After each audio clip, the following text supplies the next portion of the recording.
हे WhatsApp में स्वागत है आप सभी हमारे प्यारे यूट्यूब चैनल कौटिल्य स्टडी में। फ्रेंड, आज हम लेकर आए हैं नई वीडियो गति के नियम, लॉ ऑफ मोशन। तो आज हम आप सभी को बताएंगे लॉ ऑफ मोशन या गति के नियम क्या होता है, किसने प्रतिपादन किया और यह क्या होता है, इसके कितने नियम होते हैं। तो चलो बताते हैं। इसको प्रतिपादन किया है हमारे सर आइजैक न्यूटन ने। Sir Isaac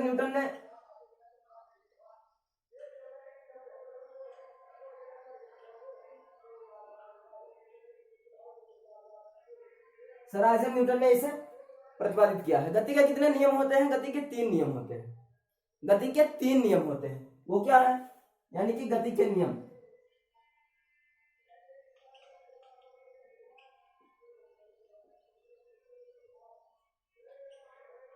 law of motion. तो हम आप सभी को बताएं गति के 3 नियम होते हैं। वह क्या क्या है? तो चलो, पहला नियम जो है जो हमारा वह है first law of Newton. First law of Newton, law of inertia.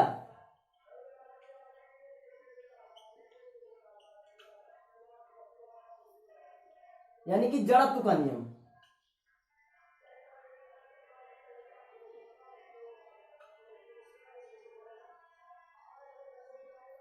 जो पहला नियम था उनका जड़त्व का नियम था, यानी कि लॉ ऑफ इनर्टिया। और यह क्या था? चलो हम बताते हैं। यह इसका मतलब यह है, इसके अनुसार, इस नियमानुसार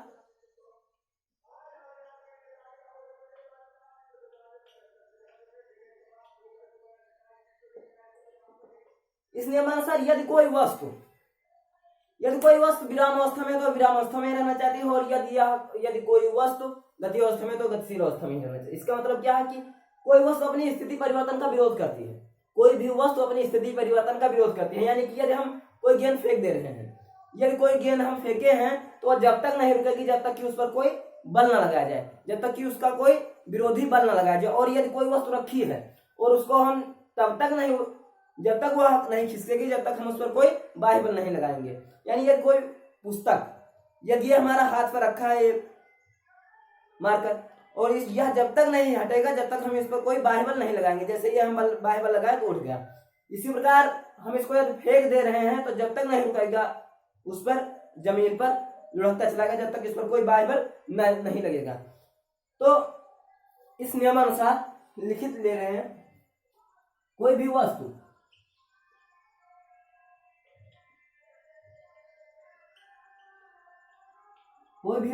यदि विराम अवस्था में है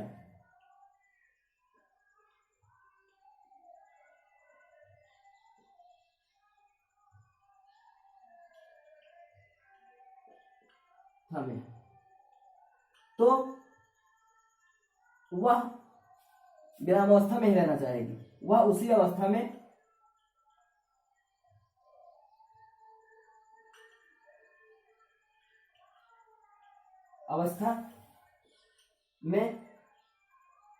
रहना चाहेगी।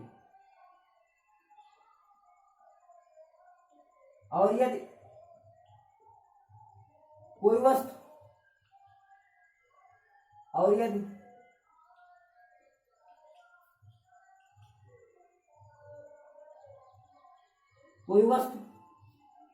कोई वस्तु गतिशील अवस्था में है,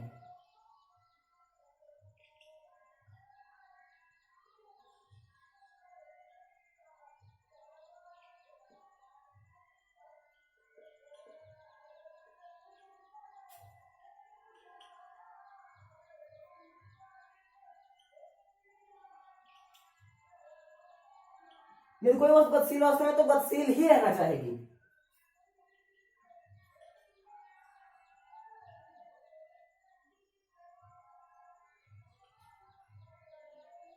कहने का मतलब यह है, यदि कोई वस्तु गतिशील अवस्था में तो गतिशील ही रहना चाहेगी, और यदि स्थिर अवस्था में है तो वह स्थिर ही रहना चाहेगी। इसका मतलब यह है कि कोई भी वस्तु अपनी स्थिति परिवर्तन का विरोध करती है। अब इसका एग्जाम्पल ले रहे हैं। एग्जाम्पल में जैसे कोई व्यक्ति बस में चल रहा है और बस के अचानक ब्रेक लगने से वो आगे की तरफ खिसक जाता है, यानी कि बस भी गतिशील अवस्था में है और व्यक्ति जो है वो भी गतिशील अवस्था में। ब्रेक उसमें अचानक लगने से व्यक्ति का जो ऊपर का शरीर रहता है वो आगे तरफ खिसक जाता है, यानी कि वो गतिशील रहना चाहता है। वह तो रुक गया, यानी कि नीचे का जो शरीर है वो उसमें संपर्क में है, इसलिए वह रुक गया, लेकिन ऊपर का जो शरीर है वो गतिशील अवस्था में ही रहना चाहता है। और दूसरा क्या है, जैसे कि हम कोई लकड़ी का हत्था, किसी हथौड़े में लकड़ी का हत्था फिट करने के लिए उसे हम ठोकते हैं, यानी कि जब हम ऊपर से गतिशील अवस्था करते हैं उसमें डाल करके, तो जब वो टकराता है लकड़ी का हत्था तो वह तो स्थिर हो जाता है, लेकिन जो हमारा हथौड़ा रहता है वह गतिशील अवस्था में ही रहना चाहता है और कस जाता है। यानी एग्जाम्पल में हम लिख रहे हैं,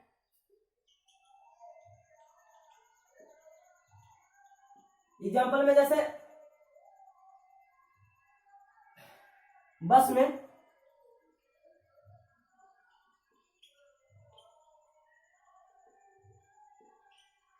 अचानक ब्रेक लगने से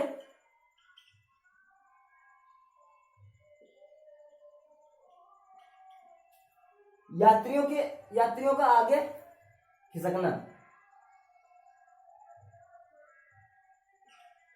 यात्रियों का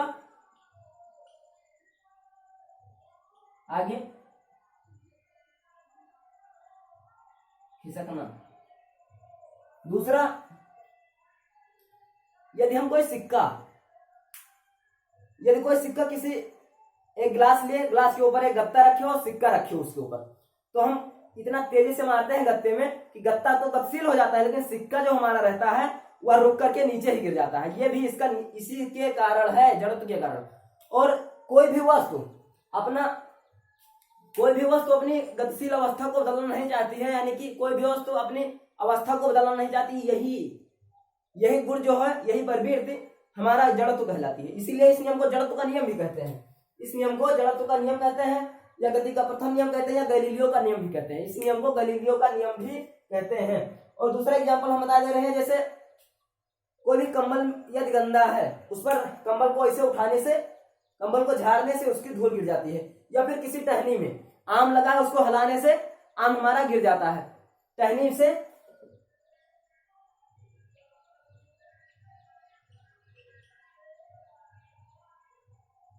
फल गिरना, टहनी में फल लगे हैं, कोई आम लगा है या कुछ दूसरा लगा है, उसको जब हम हिलाते हैं तो वह तो गतिशील अवस्था में हो जाती है, लेकिन जो हमारा फल होता है वह स्थिर अवस्था में ही रहना चाहता है। इसलिए जो वो दूसरी तरफ चला जाता है और वो नीचे गिर जाता है। तो चलो हम बढ़ते हैं गति के दूसरे नियम की तरफ। तो इसको हम क्लियर कर दे रहे हैं।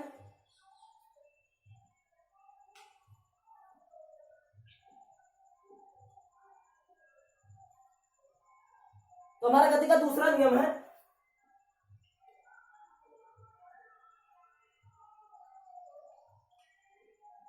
गति का दूसरा नियम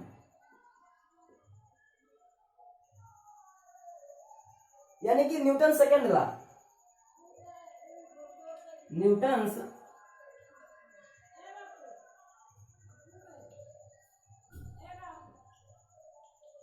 यानी कि न्यूटन सेकंड लॉ, जो गति का दूसरा नियम है हमारा, वो न्यूटन का सेकंड लॉ, यानी कि न्यूटन का गति का दूसरा नियम हमारा क्या है, चलो लिखते हैं।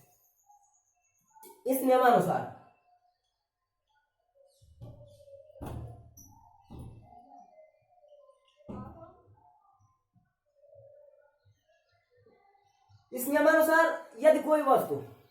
यदि किसी वस्तु पर हम बल लगाते हैं, तो उस वस्तु के द्रव्यमान तथा बल लगाने की दिशा में उत्पन्न त्वरण, किसी वस्तु पर हम बल लगाते हैं तो उस वस्तु के द्रव्यमान तथा उस बल लगाने की दिशा में उत्पन्न त्वरण के गुणनफल के अनुक्रमानुपाती होता है। लिख दे रहे हैं, किसी वस्तु पर लगाया गया बल, किसी वस्तु पर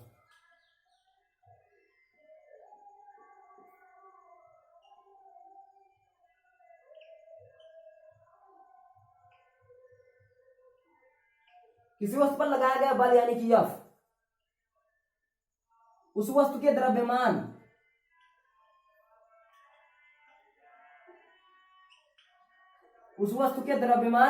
तथा उस वस्तु के द्रव्यमान यम तथा बल लगाने की दिशा में उत्पन्न त्वरण, यानी कि यदि हम इस तरफ बल लगाते हैं तो उसमें त्वरण उत्पन्न होता है, यानी बल लगाने की दिशा में उत्पन्न त्वरण।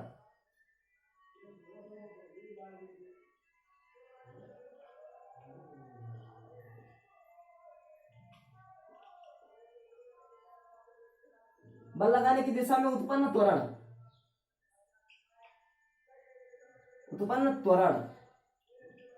और त्वरण को हम किससे दर्शाते हैं? ऐसे, उत्पन्न त्वरण के गुणनफल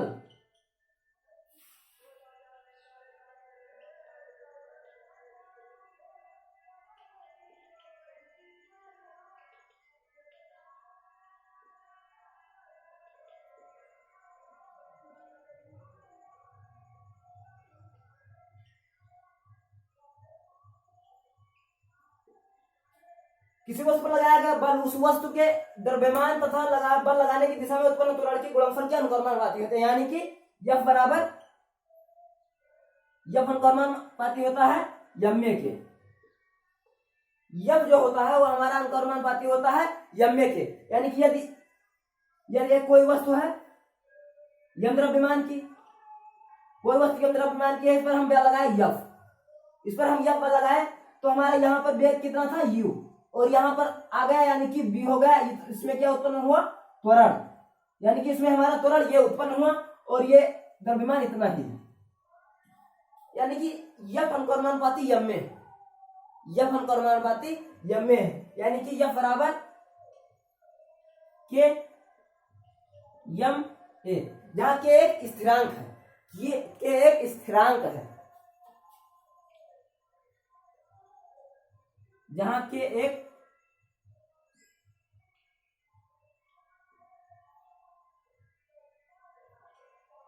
जब अनुक्रमानुपाती यम में होता है और यह बराबर के यम में, जहां के एक स्थिरांक है। अब जब के एक स्थिरांक है तो हम जानते हैं कि यदि जब के एक स्थिरांक है तो हम जानते हैं कि यदि यम 1 हो, यम 1 किलोग्राम हो, और जो हमारा यदि यम बराबर 1 किलोग्राम, यम बराबर 1 किलोग्राम और F बराबर 1 न्यूटन, F बराबर 1 न्यूटन, और हमारा जो A है, A बराबर कितना हो जाए? A बराबर 1 मीटर प्रति सेकंड स्क्वायर, 1 मीटर प्रति सेकंड स्क्वायर। जब तीनों एक एक है तब इसको हम समीकरण 1 में रखने पर, ये हमारा समीकरण 1 है, समीकरण 1 में रखने पर F1 बराबर K इंटू 1 इंटू 1, तो K बराबर हमारा कितना आ जाएगा? 1 के, यानी K बराबर जब हमारा 1 आ गया तब इसका मान हमें समीकरण 1 में रखने पर, इसका मान, अब इसको हम क्लीन कर रहे हैं, लिख लेना वीडियो रोक करके, तो इसको क्लीन करने पर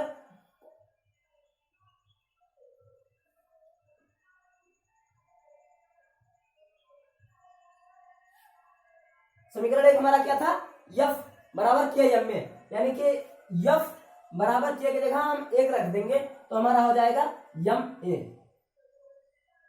यानी कि बल बराबर द्रव्यमान इंटू त्वरण, और इसका मात्रक क्या होता है?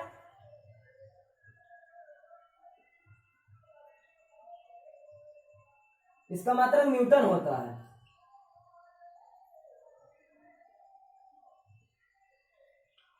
या फिर किलोग्राम मीटर प्रति सेकंड स्क्वायर, किलोग्राम मीटर प्रति सेकंड स्क्वायर, किलोग्राम मीटर प्रति सेकंड स्क्वायर भी होता है। तो अब हम बढ़ते हैं न्यूटन के गति के तीसरे नियम की तरफ, यानी कि थर्ड लॉ ऑफ न्यूटन।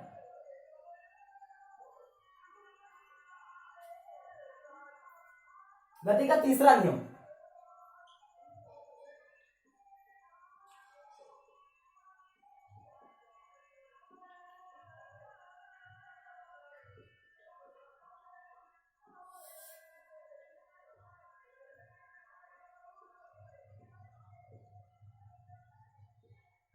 गति का तीसरा नियम, यानी कि थर्ड लॉ ऑफ न्यूटन, यानी कि गति का तीसरा नियम हमारा क्या था, law of action reaction, action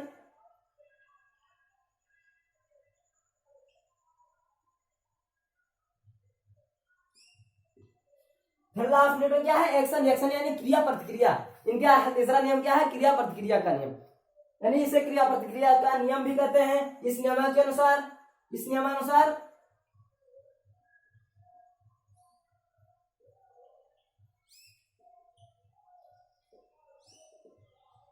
नियमानुसार यदि किसी वस्तु पर हम बल लगाते हैं, तो वह वस्तु भी उतना ही बल लगाती है हमारे ऊपर, लेकिन विपरीत दिशा में लगाती है। ये मत भूलना कि वह वस्तु भी उतना ही बल लगाती है, उसी दिशा में लगाती है। वह वस्तु भी उतना ही बल लगाती है, लेकिन क्या, विपरीत दिशा में। यानी कि हम यदि उस तरफ लगा रहे हैं तो यह बोर्ड भी हमारे तरफ उतना ही बल लगा रहा है, लेकिन हमारे तरफ, हम उस तरफ लगा रहे हैं और ये इस तरफ लगा, इसकी दिशा चेंज हो जाती है। तो इस नियमानुसार किसी भी वस्तु पर हम बल लगाते हैं तो वह वस्तु भी विपरीत दिशा में उस वस्तु पर भी उतना ही बल लगाती है। यानी कि कोई वस्तु किसी वस्तु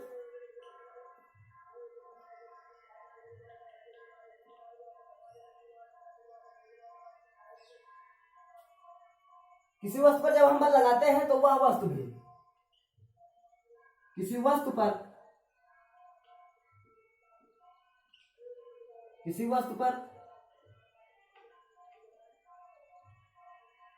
जब हम बल लगाते हैं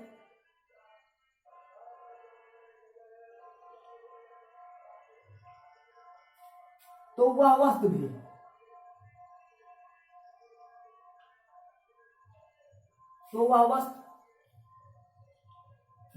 उस वस्तु पर, तो वह वस्तु भी पहली वस्तु पर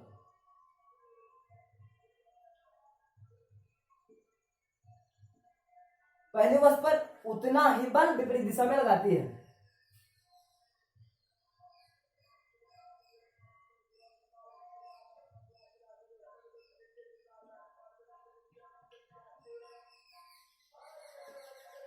उतना ही बल परंतु विपरीत दिशा में लगाती है।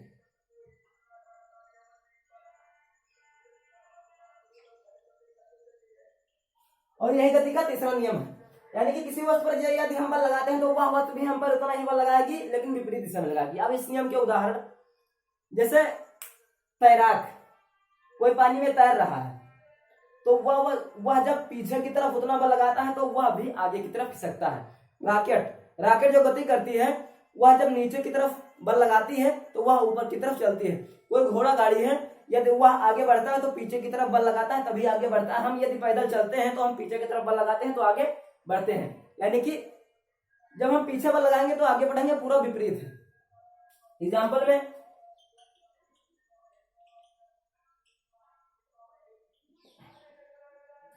जैसे रॉकेट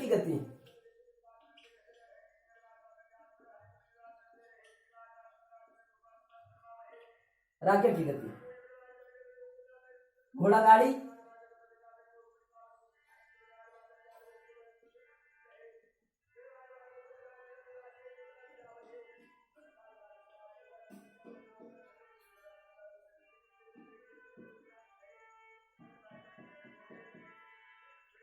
तैराक का तैरना,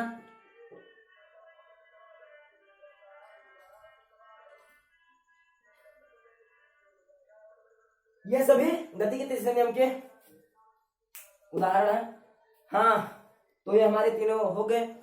तो आप सभी को बता दीजिए, आप चैनल पर नए हैं तो चैनल को कर दें सब्सक्राइब, वीडियो को करें लाइक और ज्यादा से ज्यादा करें शेयर। और मिलते हैं नेक्स्ट वीडियो, तब तक के लिए बाय।